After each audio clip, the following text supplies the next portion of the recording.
Hi hello welcome to easy cooking with Preethi. இன்றைக்கி ரொம்பவே டேஸ்டியான ஒரு வடகரி ரெசிபிங்க. என்னோடய ஸ்டைல் எப்படி செய்கிறதுன்னு பார்க்க போகிறோம். இது இட்லியோட செம்ம பாருங்கள், மிஸ் பண்ணாமல் ட்ரை பண்ணி பாருங்கள், எல்லாேருக்கும் ரொம்பவே பிடிக்கும். இதுக்கு ஒரு டம்ளர் கடலை பருப்பை 2 மணி நேரம் நல்லா ஊற வச்சு மிக்ஸி ஜாரில் சேர்த்துக்கோங்க. இது கூட 1/4 டீஸ்பூன் உப்பு, 1/2 டீஸ்பூன் சோம்பு சேர்த்து நல்லா தரன்னு அரைச்சி எடுத்துகிட்டு வந்துடுங்க. அது கூட ஒரு கைப்பிடி வெங்காயத்தை கட் பண்ணி சேர்த்து இந்த மாவை நல்லா பிசைஞ்சு வச்சுக்கோங்க. இந்த மாவை நம்ம எண்ணெயில் பொரித்து வடகரியில் சேர்க்க போகிறோம். அது மாதிரி செய்யும்போது வடகரி ரொம்பவே டேஸ்டியாக இருக்கும். கண்டிப்பாக மிஸ் பண்ணாமல் ட்ரை பண்ணி பாருங்கள்.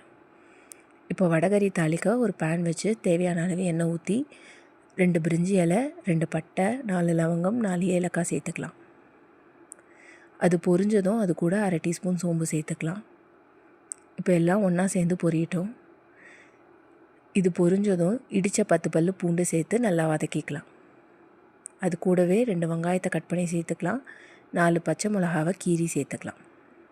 இப்போ இந்த வெங்காயம் நல்லா வதங்கணும். வடகரி எந்த அளவுக்கு வெங்காயம் வதங்குதோ அவ்வளோ டேஸ்டியாக இருக்கும். கலர் மாறணும்னு அவசியம் இல்லை, ஆனால் வெங்காயம் நல்லா வெந்து வதங்கி வரணும். இப்போ நல்லா வதங்கிடுச்சு. இந்த ஸ்டேஜில் 1 டீஸ்பூன் இஞ்சி பூண்டு பேஸ்ட் சேர்த்து நல்லா வதக்கிக்கலாம். பூண்டு இடித்து சேர்க்கும் போது வடகரி ரொம்பவே வாசனையாக இருக்கும். அது கூட இஞ்சி பூண்டு பேஸ்ட் கொஞ்சமாக சேர்க்கும் போது நல்ல ஒரு ஃப்ளேவர் தரும். கண்டிப்பாக ட்ரை பண்ணி பாருங்கள். இப்போ எல்லாம் ஒன்றா சேர்ந்து நல்லா வதங்கிடுச்சு. இந்த ஸ்டேஜில் 2 தக்காளி கட் பண்ணி சேர்த்துக்கலாம். இந்த தக்காளியும் நல்லா வதங்கணும். இப்போ இது வதங்கிறதுக்கு நம்ம வடகரிக்கு தேவையான உப்பை இப்போ சேர்த்துக்கலாம். அது கூடவே 1/4 டீஸ்பூன் மஞ்சள்தூள் சேர்த்து நல்லா வதக்கிக்கலாம். தக்காளி நல்லா வெந்து வதங்கி சுருங்கி வரணும். அந்த அளவுக்கு நல்லா வதக்கிக்கோங்க. இப்போ பாருங்கள், ஒரு 10 நிமிஷம் நல்லா வதக்கிட்டேன். இந்த ஸ்டேஜில் கொஞ்சமாக புதினா சேர்த்துக்கலாம். புதினா சேர்க்கும் போது வடகரிக்கு ஒரு நல்ல ஃப்ளேவர் தரும். இது இட்லியோடு சாப்பிடும்போது ரொம்பவே டேஸ்டியாக இருக்கும். இந்த எல்லா ஃப்ளேவரும் சேர்ந்து வடகரி ரொம்ப வாசனையாகவும் டேஸ்டியாகவும் இருக்கும். மிஸ் பண்ணாமல் ட்ரை பண்ணி பாருங்கள். இப்போது வடகரிக்கு தேவையான தண்ணியை ஊற்றி கொதிக்க வைக்கலாம்.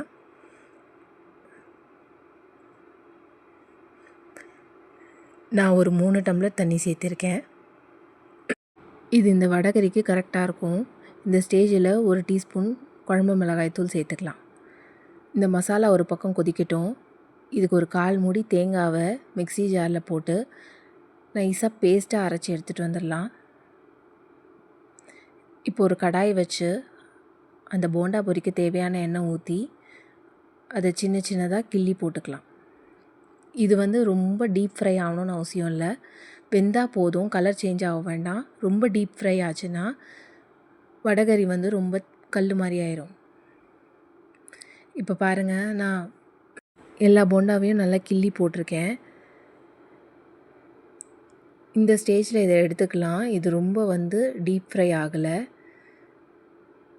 உள்ளே நல்லா வெந்திருக்கும், வெளியே கலர் சேஞ்ச் ஆகாது. இதை மாதிரி சேர்க்கும் போது வடகரி நல்லா சாஃப்டாக இருக்கும், டேஸ்டியாகவும் இருக்கும். இதே மாதிரி எல்லாத்தையும் பொரித்து வச்சுக்கலாம். இப்போ இந்த மசாலா நல்லா கொதிச்சிடுச்சு. இது கூட நம்ம அரைச்சி வச்சுருக்க தேங்காய் பேஸ்ட்டை சேர்த்துக்கலாம். அதை சேர்த்து ஒரு 10 நிமிஷம் நல்லா கொதிக்க விட்டுடலாம். எல்லாம் ஒன்று சேர்ந்து நல்லா கொதித்து வரட்டும். உங்களுக்கு தேங்காய் வேண்டான்னா தேங்காவை அவாய்ட் பண்ணிவிடுங்க. இப்போ நம்ம பொரித்து வச்சுருக்க போண்டா எல்லாத்தையும் கையாலேயே லைட்டாக மசித்து அந்த வடகரியோடு சேர்த்துக்கோங்க. ஃப்ரெஷ்ஷான கொத்தமல்லி சேர்த்து ஒரு 5 நிமிஷம் நல்லா கொதிக்கட்டும். ரொம்ப நேரம் கொதிக்க விடாதீங்க, ஏன்னா அது ஆல்ரெடி வெந்த போண்டா. அது ரொம்ப நேரம் கொதிச்சதுன்னா வடகரி கல் மாதிரி ஆயிரும். இப்போ பாருங்கள், எல்லாம் ஒன்று சேர்ந்து நல்லா வடகரி நல்லா தளன்னு கொதித்து வருது. இந்த ஸ்டேஜில் ஆஃப் பண்ணிடலாம். அவ்வளோதாங்க. ஒரு 10 நிமிஷம் விட்டிங்கன்னா நல்லா ஊறி வடகரி செம்ம டேஸ்ட்டாக இருக்கும். இட்லி கூட மெத்து தோசை ஊற்றி சாப்பிட்டு பாருங்கள், ரொம்பவே டேஸ்டியாக இருக்கும். இதே மாதிரி ஈஸியாக சமைக்கிறதுக்கு ஈஸி குக்கிங் வித் ப்ரீத்தியை மறக்காமல் சப்ஸ்கிரைப் பண்ணுங்கள். கண்டிப்பாக ஃபாலோ பண்ணுங்கள். தேங்க்யூ.